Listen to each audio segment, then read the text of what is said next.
Hi, I'm John Maxwell. When the top companies in the world are looking for trainers, speakers, and coaches, there's one name that stands above the rest, and that's Maxwell Leadership. Our certified team members have gotten proven results for companies all over the globe, and our reputation, I'm proud to say, is second to none. Some of our members have risen to the top of their profession, including the one you're going to meet today. I proudly introduce you to my friend Bob Fabian Zinka. Welcome to the Leadership and Success Podcast with your host, Coach BZ. If you need to develop into a better leader, this podcast is for you. If you want to achieve a greater level of success, this podcast is for you. His mentor, Dr. John C. Maxwell, said it best: everything rises and falls on leadership. We hope to inspire you today and provide you with an insight that has the potential to positively impact the trajectory of your life. Welcome to the Leadership and Success Podcast.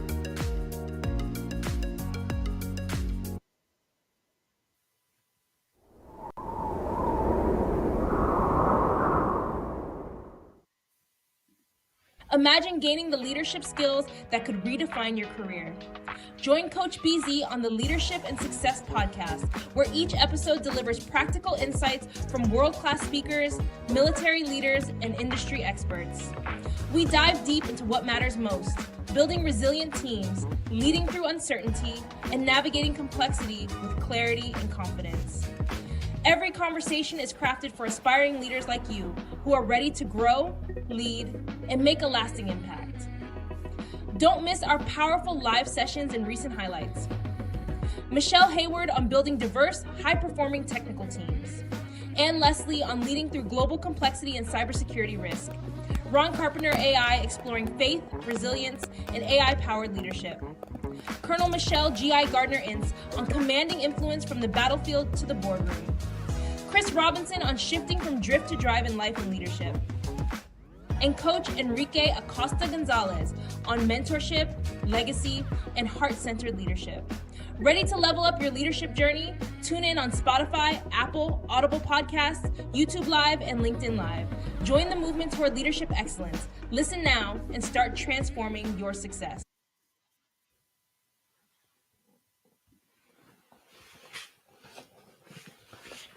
All right, everyone. Thank you so much for being with us today. This is Coach Busy, and I'd like to welcome you to the Leadership and Success podcast. So, first and foremost, I'd like to start our moment of gratitude. This takes less than a minute. It's when we stop for just a second and think about one thing we are grateful for today. So, if you would please close your eyes if you can, put yourself in your happy place, and think about one thing you are grateful for today. For me, I am very grateful for freedom. Freedom. Yes. And as a naval officer, I took an oath to support and defend the Constitution of the United States against all enemies, foreign and domestic. And also my fellow Chris tells me that we are to support and defend freedom and democracy around the world. There is nothing like freedom. I feel like every human being was meant to be free, no matter who they are, where they come from, where they live. And I'd like to celebrate freedom in America today. Please type in the comment what you are grateful for today. I really do appreciate that. Okay, so now today we're going to be talking about my reflection on I Have a Dream speech. Actually, this idea came from Jim Lola. He told me to consider writing about this. I don't know if Jim is on online right now. For those of you watching after the podcast, if you wanted to come on live for a couple of minutes to kind of discuss your takeaway from this episode, please just type into the comment, I want to go live, and I'm going to make sure to send you the link to the green room. But anyway, so we are going to be talking today about resilient leadership, the dream, and the call to service. I think this is a very important article on saying our time in history. We're going to be talking about Dr. King's dream as a leadership compass, right? So we're going to discover that Dr. Martin Luther King Jr. I Have a Dream speech was not just a civil right rallying cry, but it was a strategic vision of leadership, right? We'll unpack how his call for dignity, justice, and nonviolent resilience translate into timeless lesson for today's leader right now in 2025.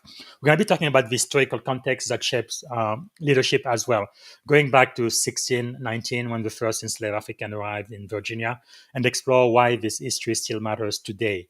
You will also hear my personal connection as a descendant of Queen and Zinga. My father, Robert Zinga, was named after her, Queen of the Congo Kingdom with a K, and our resilience from our past can inform how we lead today. And then we're also going to be talking about 3 universal leadership lessons. Leadership is service and sacrifice. Leadership requires fighting for dignity, and leadership is resilience in the arc of justice. I think nothing has prepared me better to talk about this than my 20 plus service right in the United States Navy, the most powerful Navy in the world. And then finally, there's going to be a call to action for aspiring leaders. You'll be challenged to reflect on King's unfinished dream. And whether you are a naval junior officer or aspiring to command or a Silicon Valley engineer transitioning into a leadership role, you will learn how to serve with integrity, build inclusive culture, lead with courage and hope, but also take one concrete step this week to bend the arc toward justice. So while you are listening to the podcast, please write notes on what you are learning or what you are being reminded of. And I really appreciate it if you add it to the notes. And as well, if you can think of someone who might benefit from this podcast, I'd be grateful if you would tag them. And also, if you would repost this podcast into your feed so we can reach more people. Okay. I see Terence Sadler from Boise, Louisiana. Thank you so much for being here with us. Really appreciate that. And Terence is also is grateful for his family. Thank you. Thanks so much, Terence. This means a lot. And again, by the way, part of the reason why I do this moment of gratitude is because in the military, more than any other groups within America, it's about 21, 22 people who die of suicide every single day. Veterans do. And I think it's impossible, right, to be grateful and be suicidal at the same time. So I think the more we are grateful about things happening in our life. I know there's a lot of bad things happening out there, but if you can focus on the positive and be grateful for something, it's going to help you not get depressed or anxious or feel suicidal, right? There is more than you going through whatever it is that you are going through out there. So always reach out for help. That is very, very important. Thanks again, Terence, for participating. I really do appreciate that. Okay, with no further ado, I'm going to have my AI agent give us gonna last about 30 minutes, break down my thought again about the I Have the Dream speech. Again, you have a question for me, type it in the comment. And then if you want to get on the show with me live at the end to kind of share your takeaway, please don't just type in, I want to go live, and I'm going to send you the link to the green room. Thanks again for being here with me today. Welcome to the Deep Dive, your shortcut to being truly well-informed. We take a stack of compelling sources, distill them into their most potent nuggets of knowledge, and serve them up with surprising facts and just enough humor to keep you hooked. Hopefully. Hopefully. So today, we're embarking on a journey into something truly, well, monumental. The enduring power of a vision, a dream that has inspired generations and continues to ignite action across the globe. We're talking, of course, about the profound legacy of Dr. Martin Luther King Jr.'s I Have a Dream speech. Exactly. Our deep dive today is inspired by an incredibly insightful article penned by Bob Fabian BZ Zinga. He's a decorated cybersecurity executive and also a U.S. Navy commander. Quite the combination. Right.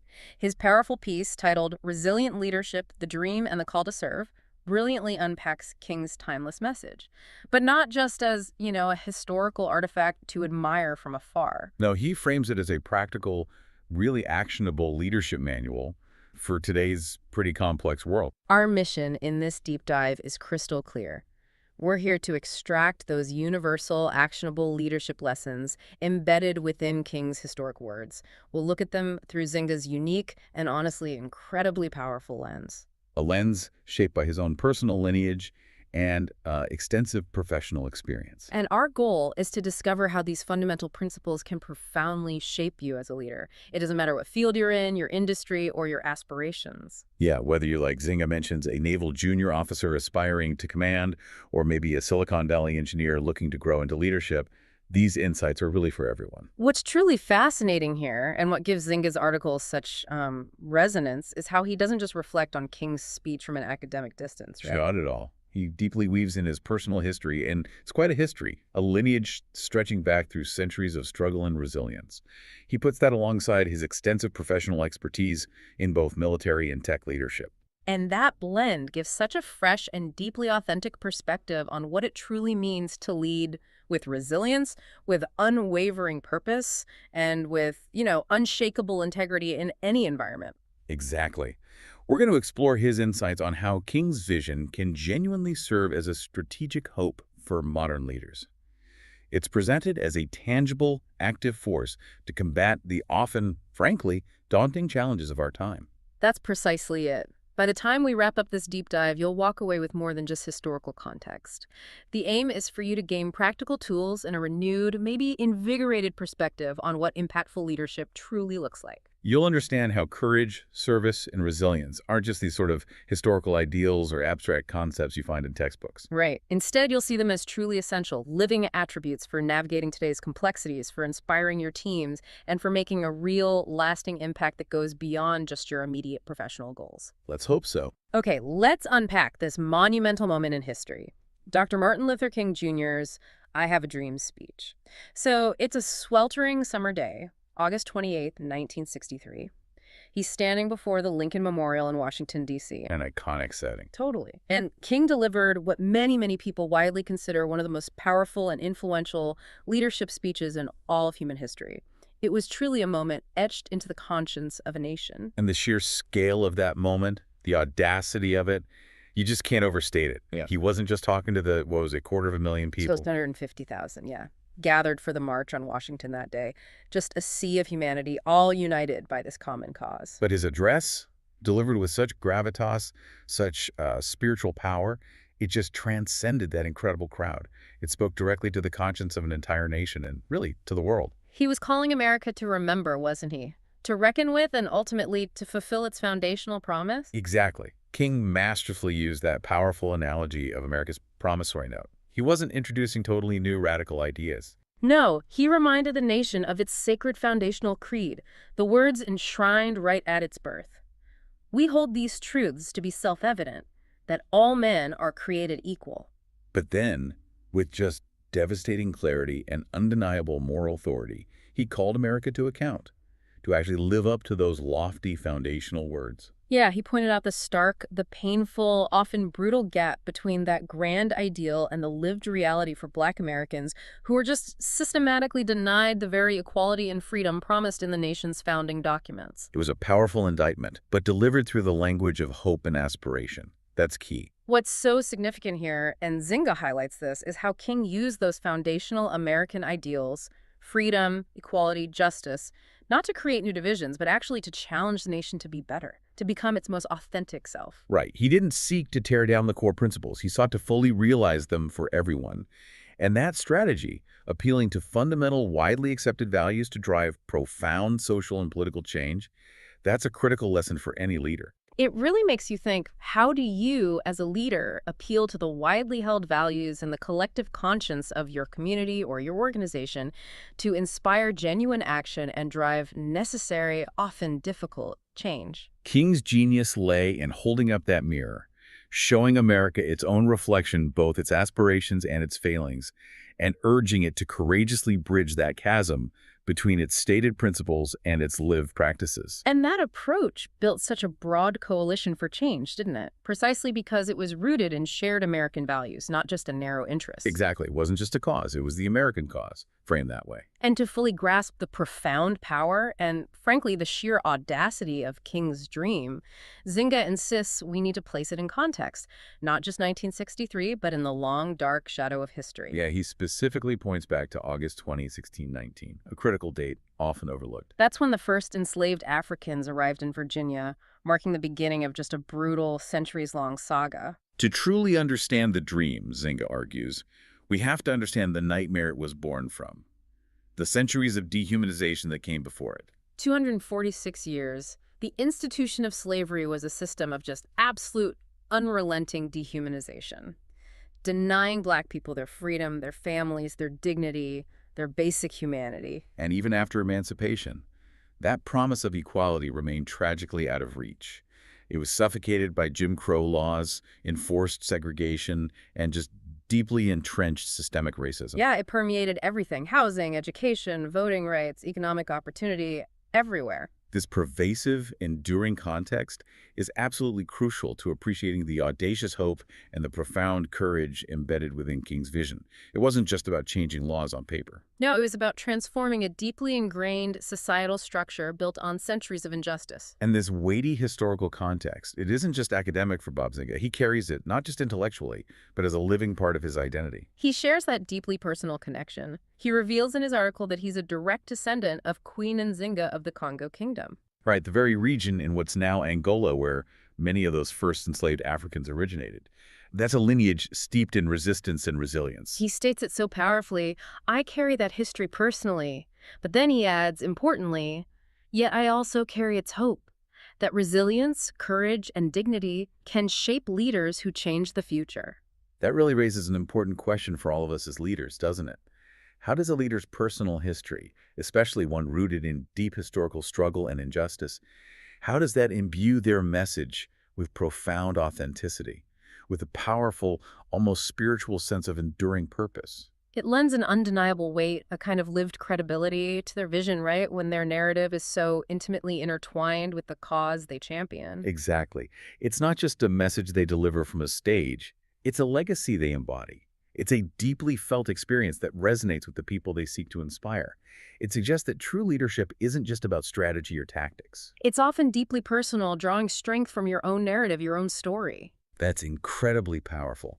It makes you consider how a leader's personal narrative, especially one that speaks to overcoming immense systemic struggle, can infuse their message with a level of authenticity and purpose that just resonates far beyond mere words. It's not just what they say, it's who they are, where they come from, the stories and struggles embedded in their very DNA that give their dream its profound weight and impact. Definitely. So, with all that historical and personal context firmly in place, let's now look at King's dream through a practical leadership lens, the way Zinga does. Zinga makes it clear that King's iconic quote, The one everyone knows. right, I have a dream that my 4 little children will one day live in a nation where they will not be judged by the color of their skin, but by the content of their character.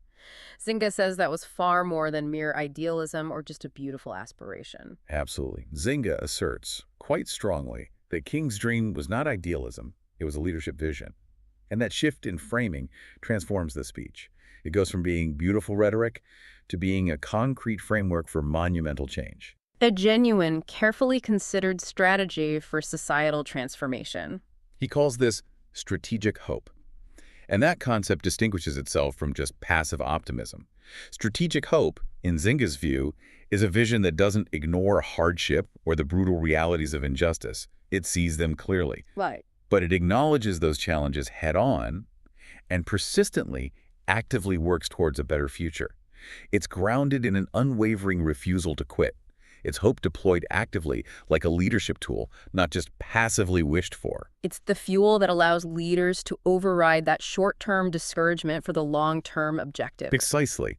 And King didn't just articulate the dream, he outlined the path forward with remarkable clarity and discipline. He urged his listeners not to wallow in despair, but to continue marching forward with dignity and discipline. That highlights a crucial, maybe often overlooked leadership principle, right? Which is? The imperative of maintaining momentum and purpose, even especially when you're facing what seem like overwhelming odds, systemic resistance, just insurmountable challenges. It's about steadfastness, a refusal to get into the crushing weight of the challenge, and a commitment to disciplined action, day after day. And importantly, he urged nonviolence as a core part of that march forward, a strategic choice for sustainable, constructive leadership. He wisely noted, leadership that destroys cannot build. And from a strategic standpoint, King's unwavering commitment to nonviolence was, well, a tactical masterstroke. How so? It denied his adversaries the moral high ground. It forced the nation to confront its own contradictions through stark imagery, think Bull Connor's dogs and fire hoses, and ultimately it garnered broader sympathy and support from people who might otherwise have been alienated by more aggressive tactics. That raises a really important question for leaders today, doesn't it? Whether you're in a company, a community, a movement, what does it truly mean to choose methods that are fundamentally constructive, even when you're faced with destructive forces or ruthless competition? It means building bridges, not burning them. Fostering collaboration over division, seeking solutions that uplift everyone, not just your side. You could even see that in corporate strategy sometimes, right? Building alliances, even with competitors on certain issues, often yields more sustainable growth than just purely aggressive zero-sum games. That's a powerful point, bringing it beyond social movements. Okay, let's explore this idea of strategic hope further as King's vision of leadership laid out by Zynga. King's words, in many ways, they serve as an internal compass. Guiding principles for any leader navigating turbulent waters. Zynga distills 3 key points on this compass: courage, hope, and service. Okay, let's take the first one. Courage in the face of fear. King didn't just talk about courage, he demonstrated it. Constantly. And this isn't the simplistic idea of just not feeling fear. It's the profound act of choosing to act decisively and morally, despite overwhelming fear, despite threats to his life, despite jail time. So the truly fascinating insight here is the practical challenge. How does the leader actually cultivate that kind of courage? Not just in themselves, but within their teams or organizations, especially when facing daunting challenges or maybe unpopular decisions that demand moral clarity. It often starts with creating an environment where speaking up isn't just tolerated, but actively valued, maybe even rewarded, right? Exactly.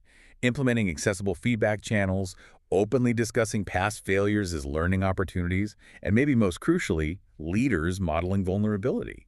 Acknowledging their own fears while still moving forward with conviction. It could even mean explicitly recognizing and celebrating teams or individuals who bring challenging but necessary truths to light, even when those truths are uncomfortable for leadership. That's precisely the dynamic Zynga highlights. Okay, secondly, King showed us the indispensable role of hope in the face of despair. He demonstrated that hope is not some luxury or a naive fantasy. It's a profoundly practical and essential tool for leadership. It provides crucial direction and unwavering motivation, precisely when circumstances seem bleakest, when the path forward is foggy, and when the odds feel stacked against you. It's that steadfast belief in a better achievable outcome that fuels the persistent effort and sacrifices needed. It's the difference between just wishing for change and actively strategically working towards it. Yep. And thirdly, King offered a powerful, though maybe often implicit, call to service in the face of selfishness. A profound call for leaders to prioritize the collective good, the well-being of the broader community, over personal gain or individual ambition. And that directly foreshadows Zynga's later, more explicit points on the absolute imperative of servant leadership, where true leadership is fundamentally about your impact on others, about uplifting those you serve. If we connect this to the bigger picture, these 3 points, courage, hope, and service, they really form a foundational triad for ethical, effective, and truly resilient leadership across any domain: military command, tech startup, community group. They serve as that internal compass for making difficult, often morally gray decisions. Yet, when a leader consistently asks themselves, am I demonstrating courage here? Am I actively fostering strategic hope in my team? Am I truly serving the needs of my people and the mission rather than my own ego? It guides them towards choices that are principled, sustainable, and ultimately way more impactful. It creates that bedrock of trust and purpose. But despite the monumental impact of King's speech and the progress it inspired, Zynga powerfully reminds us that the dream remains, in many ways, unfinished. He acknowledges the incredible strides, things like the historic election of Barack Obama in 2008 as the first African-American president. Undeniably, a huge symbolic step toward the dream that once felt impossible. Crucially, though, Zynga states, with this unflinching realism that resonates today, we are not yet a post-racial nation. The dream is unfinished. And that's not cynicism, is it? It's a call to keep working. Exactly. It raises that important question for current and aspiring leaders. What does an unfinished dream truly mean for us today, right here, right now, in our own spheres of influence? It means the work isn't done. It means that while crucial battles were won, major legislative milestones achieved, the larger struggle for true systemic equality and justice, for a society where character genuinely outweighs color, that persists. The call to action that King issued decades ago is still profoundly relevant. It's still echoing, demanding our attention and our leadership. And that, I think, is a powerful and very personal connection point for you listening now. How does this idea of an unfinished dream resonate with your own experience? Think about progress versus persistent, unresolved issues in your field, your community, maybe even your personal life. What areas in your sphere of influence still await that bending of the arc toward justice, as King so eloquently put it, echoing Theodore Parker? That phrase is so powerful because it suggests that despite setbacks, there's this inherent moral trajectory towards fairness, but it demands our persistent daily effort to help it along. Yeah, it forces us to look beyond just the grand pronouncements and into the everyday realities, into the tangible micro moments where we can actually make a difference. Now, Zinga brings this deep historical reflection right into the present. He offers 3 universal leadership lessons extracted from King's enduring dream. And remember his background. Trusted cybersecurity executive, information warfare commander in the Navy. He views King's speech as way more than just history. He sees it as a practical, indispensable leadership manual, full of actionable wisdom. He emphasizes really strongly that these lessons aren't just for civil rights icons or historical figures.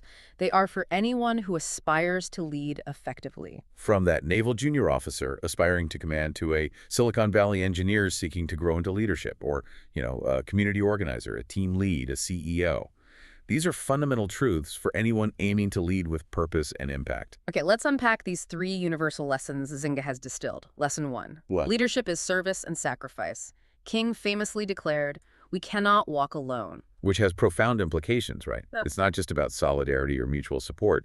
It's a foundational statement about collective advancement, a recognition that true progress is a shared journey. Zinga interprets this to mean that true leaders lift others as they climb. It's not about pulling people up from some high perch, but being actively engaged in that shared journey, creating an environment where everyone rises together. Where individual success is tied to collective growth. And he states it very directly, no mincing words. Sacrifice is not optional. It is the price of trust. That's a profoundly powerful point. It really challenges many conventional ideas of leadership, doesn't it? Totally.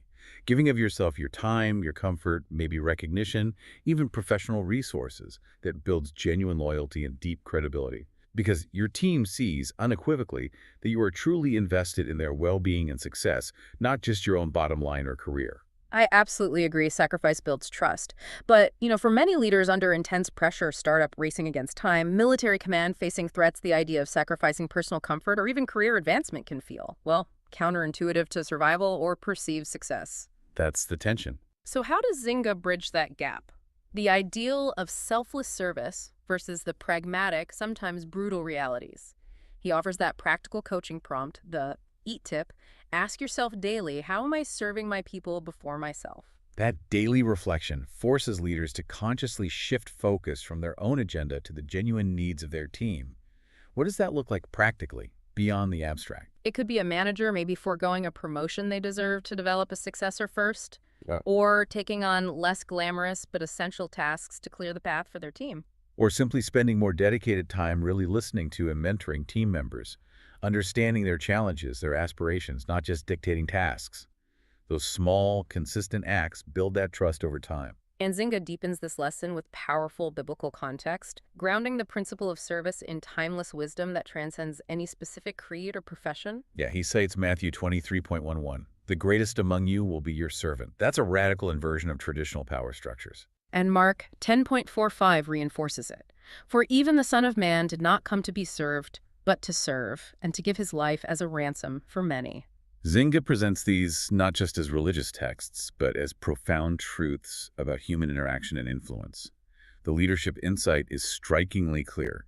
Service is the undeniable, true measure of leadership. The greatest leaders are those willing to consistently put others' needs above their own, to genuinely invest in the growth and well-being of their people. Sacrifice isn't weakness.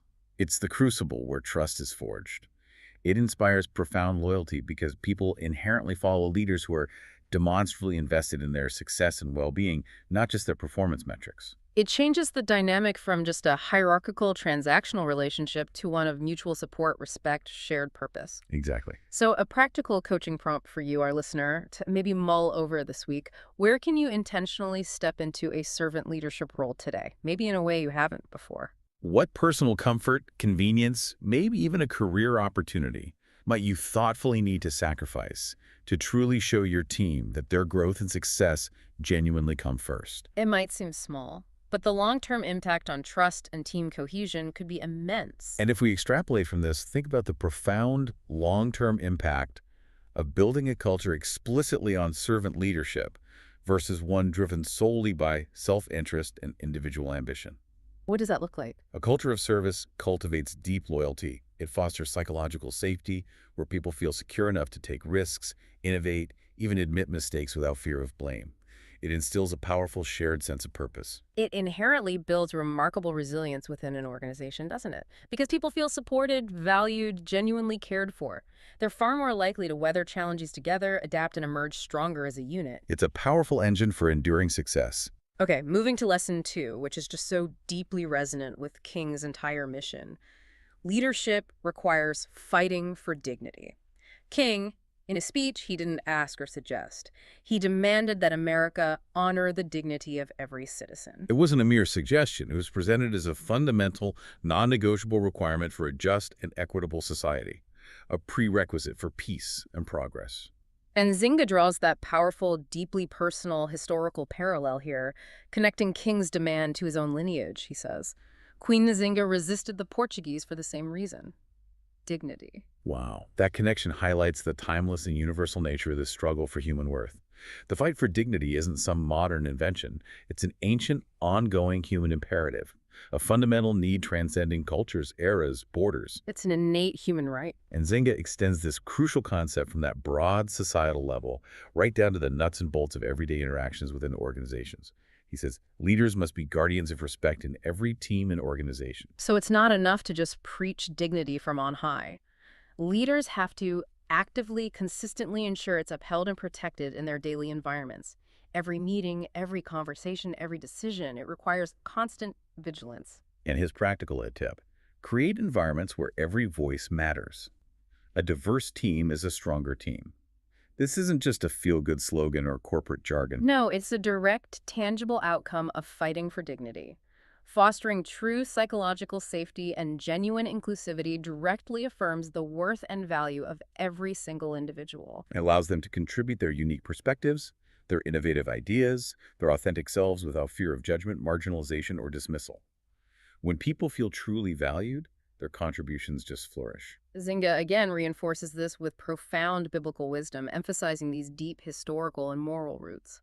Proverbs 31:8 powerfully instructs, "Speak up for those who cannot speak for themselves, for the rights of all who are destitute." And Isaiah 1.17 further commands, with this urgent call to action: learn to do right, seek justice, defend the oppressed, take up the cause of the fatherless, plead the case of the widow.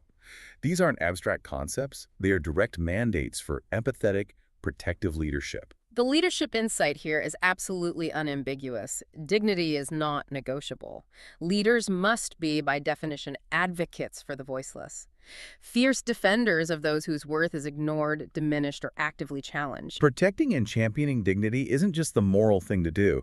It directly creates vibrant, resilient cultures of respect where people feel safe enough to thrive, to innovate without fear of failure, and to give their absolute best. It's the key that unlocks human potential, fosters creativity and commitment. So, to apply this directly, ask yourself this week, who in your team, your organization, maybe even your broader community, might feel unseen, unheard, or undervalued? How will you intentionally use your voice, your influence this week to affirm their dignity, to make them feel truly seen, and to protect their rights, ensuring their contributions are recognized and respected? It's about being actively observant, empathetically responsive, and intentionally supportive. And to extrapolate further, think about the truly tangible, measurable benefits when an organization moves beyond just lip service and genuinely champions dignity, ensuring every voice matters and is heard. What are these benefits? We're talking about a significant increase in innovation, right? Because diverse perspectives aren't just present, they're actively sought out and integrated. We see higher employer retention rates because people feel genuinely valued and respected. That leads to a more stable, experienced workforce. And there's enhanced problem-solving capacity because you've got a wider, richer range of ideas and experiences brought to the table to tackle complex challenges. Yeah. A dignified environment isn't just ethical, it is profoundly, strategically advantageous. It creates a competitive edge. Definitely. This brings us to lesson 3, perhaps the most vital for that long-term vision. Leadership is resilience in the arc of justice. King's enduring vision, captured in his powerful quote, "The arc of the moral universe is long, but it bends toward justice." Such a profound and frankly comforting metaphor. It provides essential perspective. It sustains hope during those long, protracted struggles.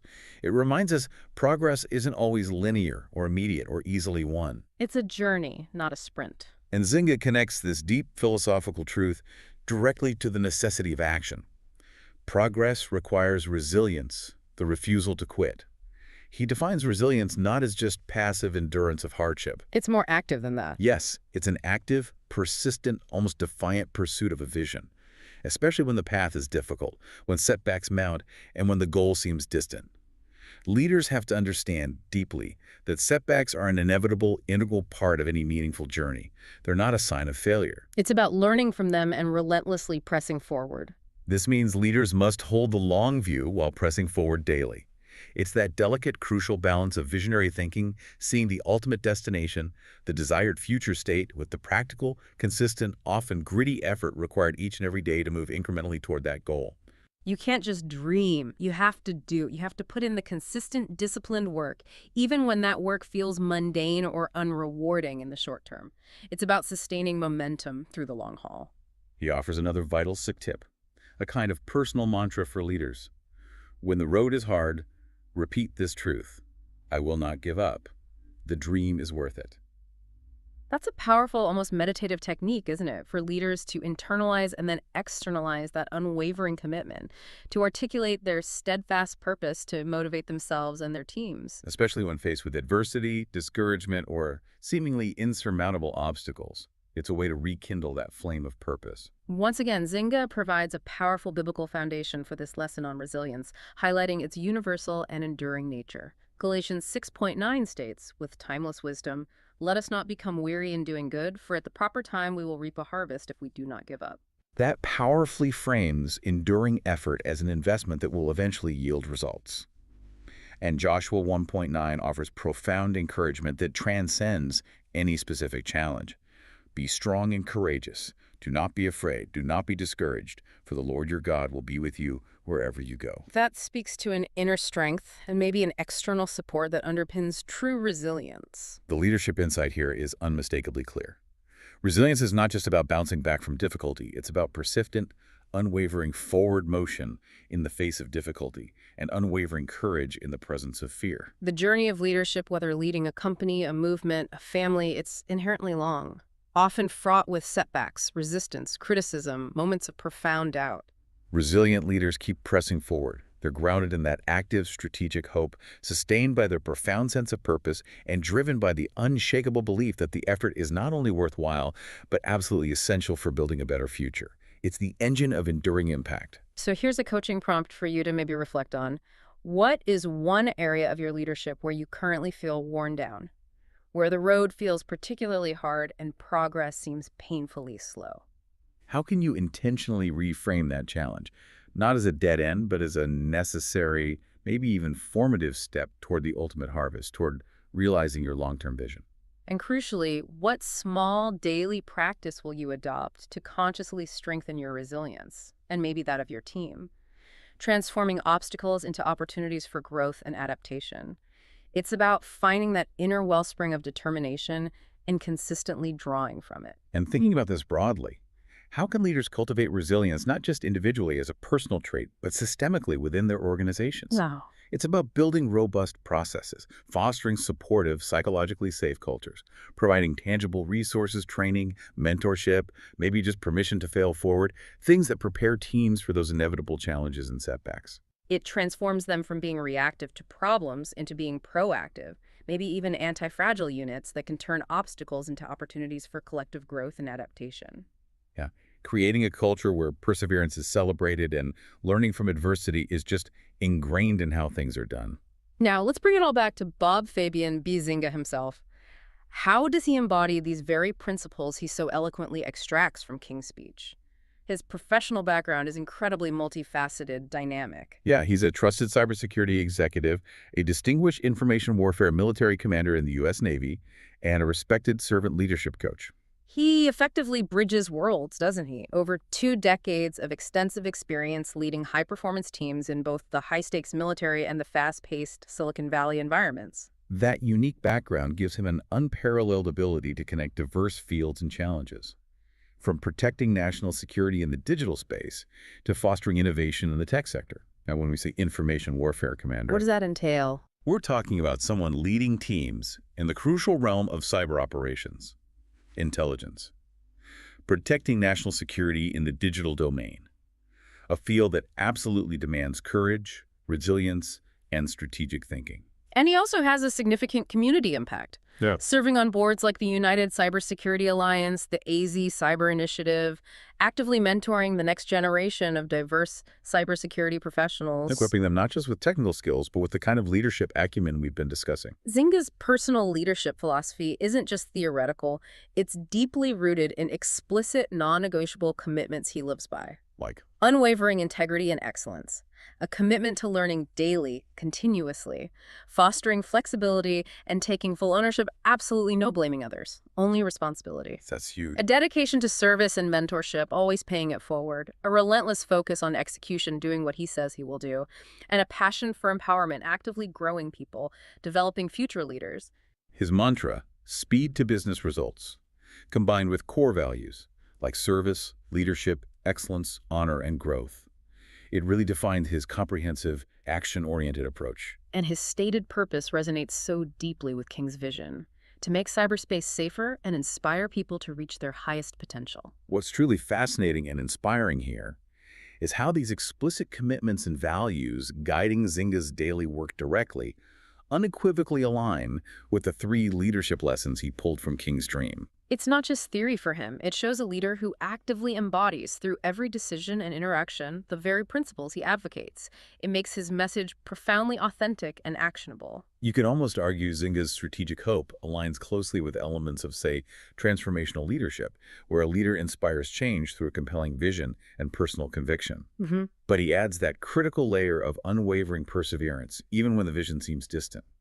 He embodies that fusion. And just like King, Zinga too has a profound dream for the future, one that echoes the aspirational spirit of E63 but is firmly rooted in today's challenges. He dreams that America's future leaders across all sectors will consistently put people before power, that organizations will genuinely value character above color and merit above bias. And that leadership in institutions as diverse as the Navy, Silicon Valley, and beyond will profoundly reflect service, courage, and hope. Just consider for a moment the profound, transformative shift in organizational culture and the immense societal impact if those dreams were fully realized. It's truly a vision of what's possible. A leader's personal dream, especially one so deeply connected to justice, human potential, the betterment of society, it doesn't just guide their professional actions. No, it becomes the animating, driving force behind every decision, every initiative, every mentorship opportunity. It serves as a true North Star for their entire career, shaping their legacy and the lives they touch. As we start to wrap up this deep dive, Zinga brings us back to the work still ahead. He acknowledges, with a balanced view, the significant progress we've undeniably made as a nation. Obama's presidency, crucial civil rights legislation, greater representation in many fields, progress is real. But he's also unflinchingly clear and realistic. Racism, inequality, and division remain. This underscores forcefully that King's unfinished dream is very much an ongoing reality, a persistent, urgent call for renewed, purposeful leadership in every generation. He then challenges us, profoundly, with one of King's most enduring and revealing quotes. The ultimate measure of a man is not where he stands in moments of comfort and convenience, but where he stands at times of challenge and controversy. Oof. That quote forces some deep self-reflection about our own leadership, doesn't it? What does it challenge you to confront about your leadership style or approach, especially when things get difficult, when the path is unpopular, or when standing for what's right might cost you personally or professionally? It's about principle action, not just easy wins. Moral fortitude in the face of pressure. And this is where it gets truly fascinating and incredibly personal. Zynga directly addresses you, the listener, saying, aspiring leaders, you are the measure of progress. He emphasizes this profound personal responsibility that extends far beyond any job description. Every decision you make, every team you lead, every life you touch, you are either bending the arc toward justice or away from it. Wow. The impact of your leadership isn't just large-scale, reserved for historical figures. It's in the daily actions, the countless micro moments of leadership that define your influence and shape the world around you. Right now. He then concludes with this powerful, direct call to action, poses a series of actionable questions, inviting not just reflection, but commitment. How will you serve with integrity and sacrifice for others? How will you fight for dignity in your teams and organizations, ensuring every voice truly matters? How will you practice resilience when the dream feels far away, when the challenges seem overwhelming? And finally, how will you model the leadership that builds a better future, one interaction at a time? These aren't rhetorical questions, are they? They're actionable prompts for self-assessment, for intentional leadership, and for a deep, ongoing commitment, inviting a profound shift from passive learning to active, intentional implementation. Ultimately, it's a powerful call to a collective, ongoing effort. As Zynga so eloquently urges, together, let us lead with courage, with respect, with hope, so that honor and equality are more than words, but lived realities for all. That vision, that work, it continues with each of us. So we've taken a deep dive into Dr. Martin Luther King Jr.'s I Have a Dream speech, illuminated through the incredibly practical and personal lens of Bob Fabian Beasy, a powerful article. We've seen how King's enduring message offers these timeless, actionable lessons for resilient leadership in any context. Leadership as selfless service and genuine sacrifice. The non-negotiable imperative to fight for dignity in every interaction. And the unwavering resilience needed in the long, often tough pursuit of justice. And these aren't just historical footnotes to admire from afar. They are vital, actionable principles for leadership in any domain. Whether you're navigating national security complexities, innovating in Silicon Valley, or leading a team in your local community, today and tomorrow.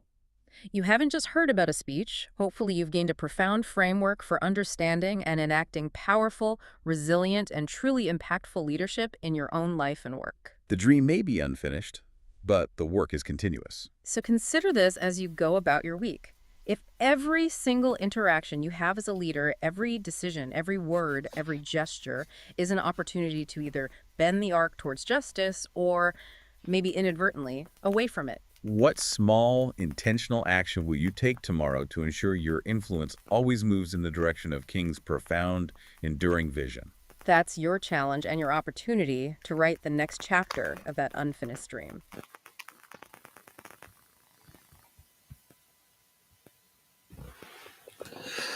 All right, thank you so much for being with me today. Again, if you wanted to come on live for like a minute or two, maybe share your thoughts or your biggest takeaway from this episode, you are welcome to. Let me know in the comment. This was really everything I wanted to share today. Let me see if there are any questions on LinkedIn or YouTube. Let's see. Okay, I don't see a question. But again, I want to acknowledge Terence again. Let me find it. Okay, here we go. Terence said, that's an excellent act question, Busy. Active critical thinking act. Thank you so much for sharing your thought. Please share your takeaway and specifically something that you are going to put into practice today. And by the way, Terence, I sent you a link to the green room. If you want to come on live for like a minute or two, discuss this episode, you can. You do not have to, but you are open to do that. In the meantime, actually, here he is. All right, Terence Sadler, here you are live. Thanks so much for being here. You're a very brave man. How are you doing today? I cannot hear you yet. No, I still cannot hear you. Maybe you're Microphone. Got it. Okay, I had now I can hear you. Fantastic. laptop and desktop. Yes. How are you doing today, sir? And thank you so much for being courageous enough to come on live. I'm Thank doing great. I apologize for my appearance with a Oh, no, t-shirt and absolutely everything. fine. But, this is my daily uniform of the day. I live in Northern California. I used to wear a suit every day to work when I was in the Southeast, but in California, we wear shorts and sandals. So, welcome. So, just quickly, if you wanted to share some of your thought, maybe some takeaways of things that people should think about related to what we covered in the episode today. Well, I do think that we need to really use active critical thinking to evaluate our roles, our life, our day-to-day interactions with individuals. And it's not simply asking questions. Asking critical questions and using the right framework is what allows us to improve overall. If we ask poor questions, we're going to get answers to those questions, but they're not going to be useful answers. Not to the degree of the question that you posed in the uh, in the video chat. Wow, that is quite powerful. What is one thing you think, especially aspiring leaders, which is my focus, right? Especially in the military and in technology. So, because sometimes I feel like what we go through in life could be overwhelming, and we feel like there is not much me as a single individual. I can't really make a difference. But what do you think, as a leader, an aspiring leader, what can each individual person do? You think, even if it's very small, that could strategically, eventually be a big deal if we all did just a little bit of it. I think the most important thing would be to start each day with gratitude. Yes. Gratitude for life, gratitude for opportunities, gratitude Mhm. for our jobs and ability to interact with other people, to become part of a community. Yes, thank you so much. And today I was grateful for freedom, and you were grateful for your family. There's definitely nothing more important than the family. And remind me again, I know you are a veteran. Which branch of service, and what did you do when you were in the military? Yeah, I like you. I was in the United States Navy. I served from 1984 to 2004. I was a Wow, cryptologic technician. that is amazing. That is great. And every time I see a veteran, I want to say thank you for your service, but not just you, but also your significant other, wife, husband, whoever, and your children, because I know it's not just you, it's always the entire family that serve. So definitely leadership through service is one of my main core values. I think that's definitely the way we add values to others by serving them. So servant leadership is definitely key. So I am very very grateful you were brave enough to come on the call today. I do appreciate that. Is there anything else you would like the audience to know or Well, say? I would ask you, what do you think is the most important lesson that you learned from your journey preparing that your deep dive on Dr. King there? What do you think was the most important takeaway for you? Well, I think one of the most important thing I got out of it is we tend to be selfish in life, and that is perfectly fine, right? It is natural, but as you become more and more successful and you start to achieve your own goals and dreams, I think you come to a point. My mentor, Dr. Maxwell, says, right, once you taste significance, success will no longer satisfy, right? Because there is at this you get to a certain point, right? You can only live in one house at a time. You can only drive one car at a time, right? You can only ride one ship, one boat at a time. So you're gonna get to a point where another house, another car is not going to satisfy anymore. So I think it's perfectly fine as you are trying to find your way in life. Talking to the aspiring leaders in the military and in technology, for you to be kind of selfish, me, myself, and I. Perfectly fine. There is nothing wrong with that. However, once you get a certain level of success, I think it is time for you to start helping other people reach their dream, right? So if you have a dream, it's a dream not just for you, but for your entire community, for the people who come after you. For example, I've been in the Navy more than 20 years now. At some point, I'm going to be forced to retire, either voluntarily or the Navy is going to say, okay, I will no longer promote you. Commander Zinga, it's time for you to go find something else to do, which is fine. But then what about the people who are going to take over my position? What about the people who are going to become the next century and guard my post when I'm no longer here? Now, I know in the military, especially in the Navy, I know we have a culture, right? Every time we get a new position, you're always thinking, who's going to be my relief, and thinking about the future. In the industry, that's not always the case. But I guess what I am saying is, as you are growing, as you are learning, like I have Colonel Fred Stein on the podcast last week. One important thing he says is, you have to learn, but after you learn, you also have to teach, right? So it's a responsibility you have, I think, as a leader. Not just think about yourself, but think about your community, think about your organization, and think about strategically the next people who are going to take over your position. So I think as you learn, you need to teach, and as you become more successful, you need to help other people become successful too. I think that's really one of the greatest lessons I've learned from Dr. Martin Luther King. It's not just about me, myself, and I, but it's about me and my entire community. What I can do, even if it's not very significant, even if it's small, what I can do to help somebody else. Being a servant leader where I am right now is really what I would say. Thank you so much for sharing. I really do appreciate that, and thank you again for being one of my teachers today and adding on what we are learning. And another thing I've really learned even from 4-star General David Petraeus, which I feature on my friend in the spotlight yesterday. He's achieved so much, so many accolades, and more than any other that I know, any other officers has done in the military, I think, this century. But even with all of that, he's still a very, very humble person, and that is really incredible, right? That you might have achieved so much on your own, and you definitely deserve all of the accolade, but at the same time, you're still thinking about the next people, and I think that connection, that thought, you talked about being grateful, that feeling of gratitude, but also of service. I think that's really what distinguishes you, I believe, from the crowd, because people, like Oprah said, will may forget what you say, but they will never forget how you made them feel.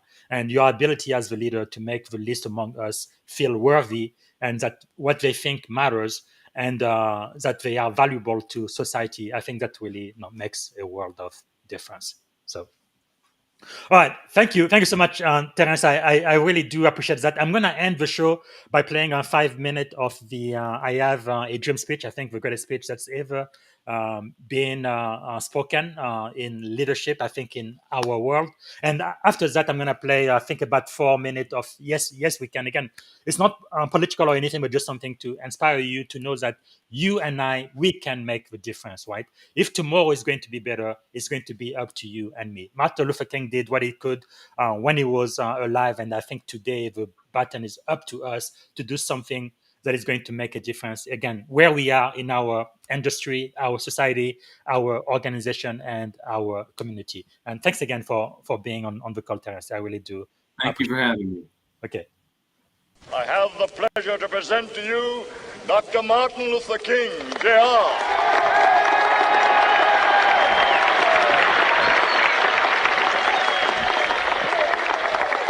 I am happy to join with you today in what will go down in history as the greatest demonstration for freedom in the history of our nation.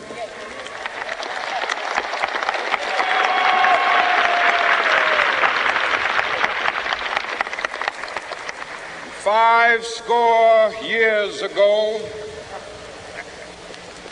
a great American in whose symbolic shadow we stand today signed the Emancipation Proclamation.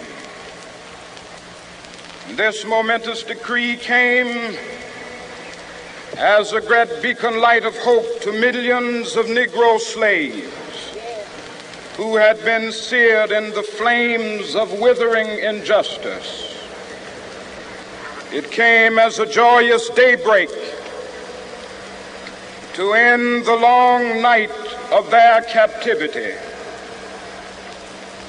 But 100 years later, the Negro still is not free. 100 years later, the life of the Negro is still sadly crippled by the manacles of segregation and the chains of discrimination. 100 years later, the Negro lives on a lonely island of poverty. I have a dream that one day this nation will rise up and live out the true meaning of its creed. We hold these truths to be self-evident, that all men are created equal.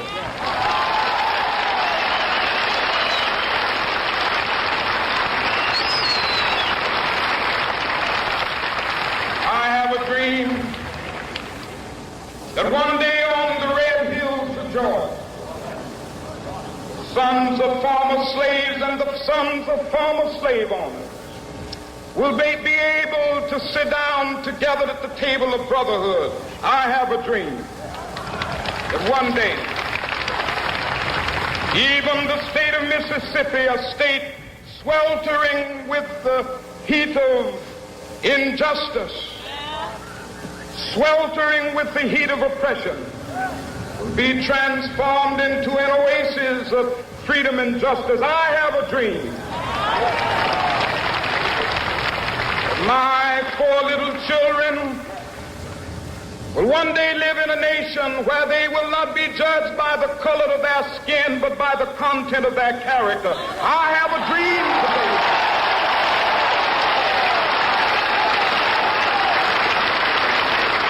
I have a dream that one day, down in Alabama, with its vicious racists, with its governor having his lips dripping with the words of interposition and nullification. One day right there in Alabama, little black boys and black girls will be able to join hands with little white boys and white girls as sisters and brothers. I have a dream today.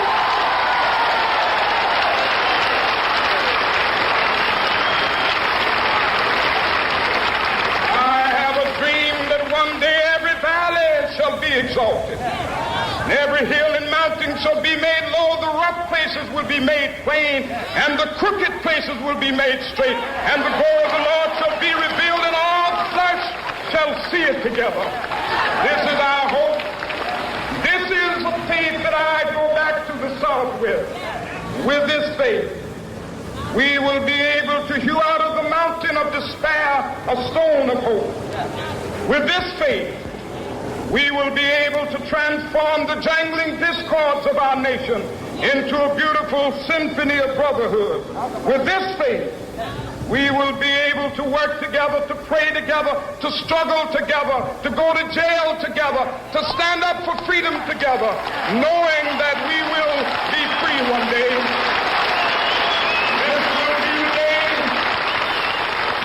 This will be the day when all of God's children be able to sing with new meaning, my country, tears of thee. Sweet land of liberty, of thee I sing. Land where my fathers died, land of the pilgrim's pride. From every mountainside, let freedom ring. And if America is to be a great nation, this must become true. And so let freedom ring. From the prodigious hilltops of New Hampshire, let freedom ring. From the mighty mountains of New York, let freedom ring. From the heightening Alleghenies of Pennsylvania, let freedom ring. From the snow-capped Rockies of Colorado, let freedom ring. From the curvaceous slopes of California. But not only that, Let freedom ring from Stone Mountain of Georgia. Let freedom ring from Lookout Mountain of Tennessee. Let freedom ring from every hill and molehill of Mississippi, from every mountainside. Let freedom ring in Whitney Capital. When we allow freedom ring, when we let it ring from every village and every hamlet, from every state and every city, we will be able to speed up that day when all of God's children, black men and white men, Jews and Gentiles, Protestants and Catholics, will be able to join hands and sing in the words of the old Negro spiritual, free at last, free at last, thank God Almighty, we are free.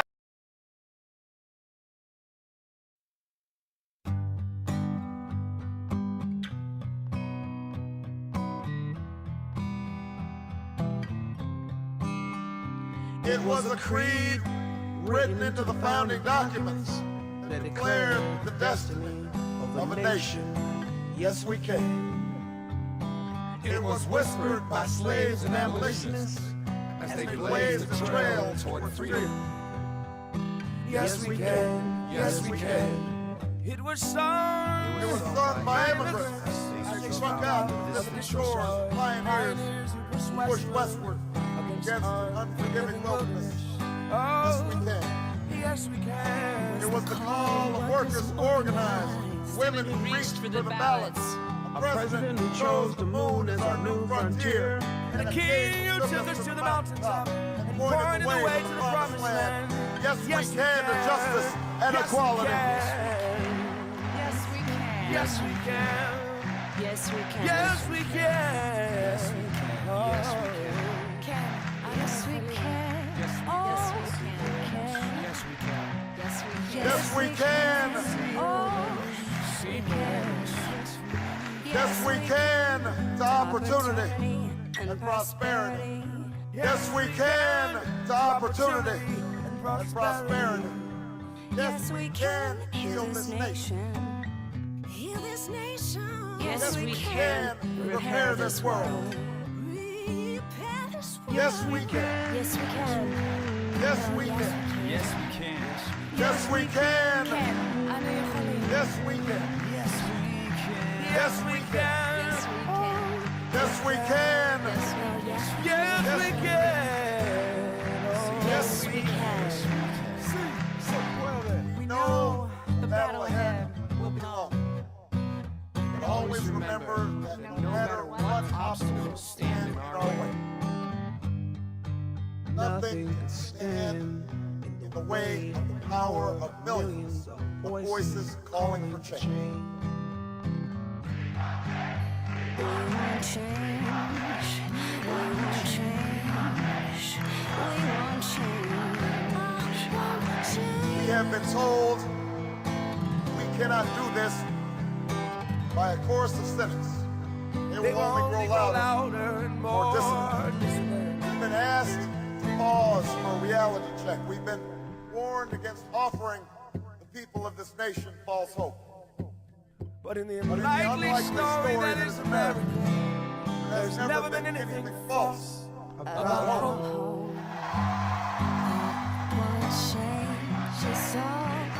I want change.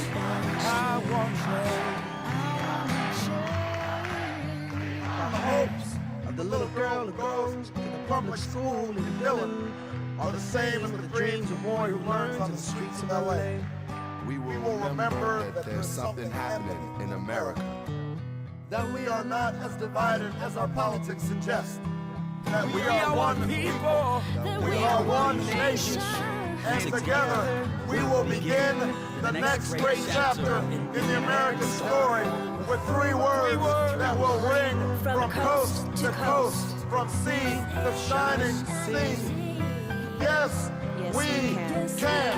Yes, we can. Yes, we can. Yes, we can. Yes, we can. Yes, we can. Yes, we can. Yes, we can. Yes, we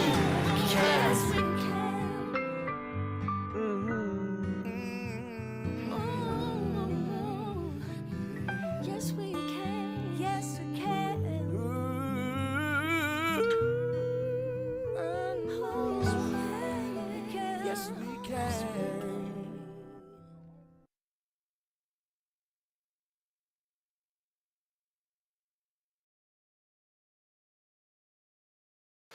All right, this is it for today.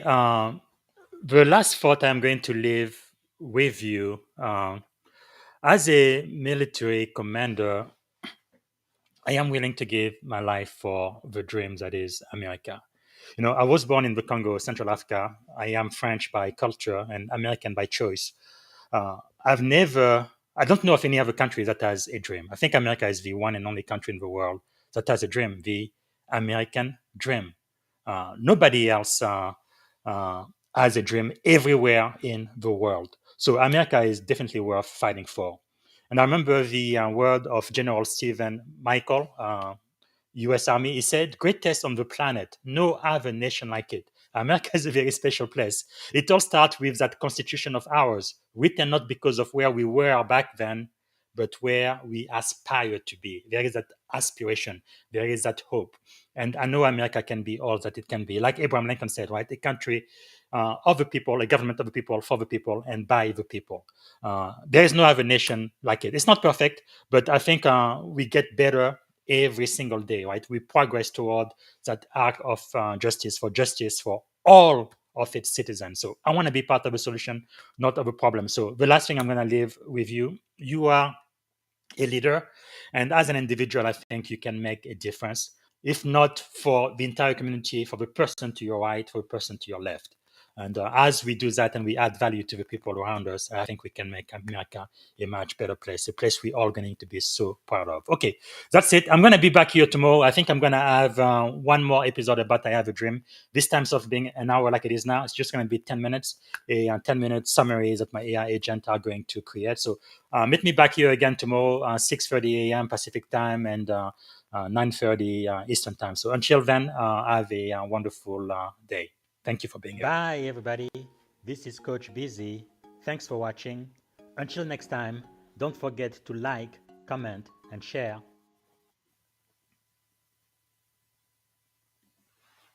Thank you for listening to the Leadership and Success Podcast with your host, Coach BZ. If you like what you heard, please subscribe to our channels and come back for more wisdom nuggets on how you may develop into a better leader and achieve greater levels of success. Leadership is the most critical skill. The world will always need leaders to lead others, deploy the next disruptive technology, or execute a business strategy. You may as well decide on counting yourself among the 21st century leaders. See you right here next time on the Leadership and Success Podcast with Coach BZ.